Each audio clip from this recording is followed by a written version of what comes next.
बुद्ध का गोत्र गौतम था। बुद्ध का वास्तविक नाम सिद्धार्थ गौतम था। उनका जन्म शाक्य गणराज्य की राजधानी कपिलवस्तु के निकट लुम्बिनी में हुआ था। बुद्ध के जन्म के 7 दिन के भीतर ही उनकी माता का देहांत हो गया था। उनका पालन पोषण उनकी मौसी गौतमी ने किया था। शिशु का नाम सिद्धार्थ रखा गया था। शाक्य वंश के राजा शुद्धोधन सिद्धार्थ के पिता थे। सिद्धार्थ के जन्म से पूर्व हुई भविष्यवाणी से परेशान होकर उनके पिता ने उन्हें तपस्वी बनने से रोकने के लिए राजमहल की परिधि में ही में रखा और गौतम राजसी विलासिता में पले बड़े बाहरी दुनिया से आक्रांत नृत्य करने वाली लड़कियों द्वारा मनोरंजन, ब्राह्मणों द्वारा निर्देशन और तीरंदाजी, तलवारबाजी, कुश्ती, तैराकी और दौड़ में प्रशिक्षित किए गए थे। कम उम्र में ही उनका विवाह राजकुमारी यशोधरा से कर दिया गया था।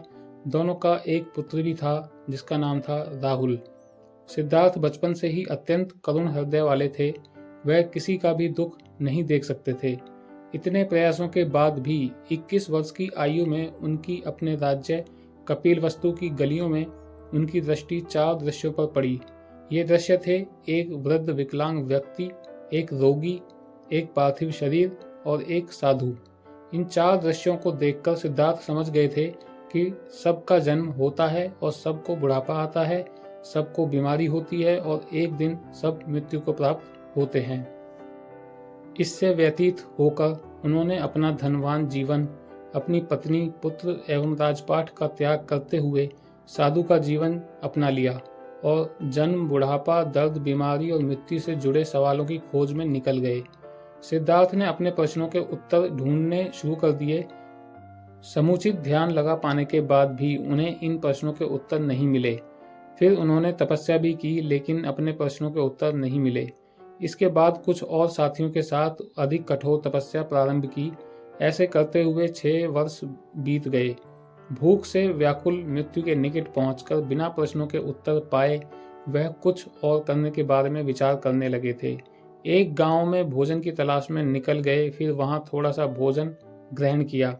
इसके बाद वह कठोर तपस्या छोड़कर एक पीपल के पेड़, जो अब बोधि वृक्ष के नाम से जाना जाता है, उसके नीचे प्रतिज्ञा करके बैठ गए कि वह सत्य जाने बिना उठेंगे नहीं। वह सारी रात बैठे रहे और माना जाता है कि यही वह क्षण था जब सुबह के समय उन्हें पूर्ण ज्ञान की प्राप्ति हुई थी। उनकी अविज्ञता नष्ट हो गई और उन्हें निर्वाण यानी बोधि प्राप्त हुई और वे 35 वर्ष की आयु में बुद्ध बन गए। बुद्ध को शाक्य मुनि के रूप में भी जाना जाता है। 7 हफ्तों तक उन्होंने मुक्ति की स्वतंत्रता और शांति का आनंद लिया।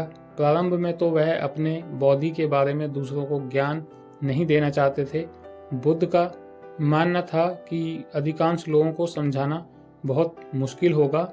मान्यता है कि बुद्ध को स्वयं ब्रह्मा जी ने अपने ज्ञान को लोगों तक पहुंचाने का आग्रह किया था। फिर वह इस पर सहमत हो गए। इस तरह उन्होंने अपना पहला धर्मोपदेश उत्तर प्रदेश की वाराणसी के पास सारनाथ में उन्होंने अपने मित्रों को ज्ञान दिया था।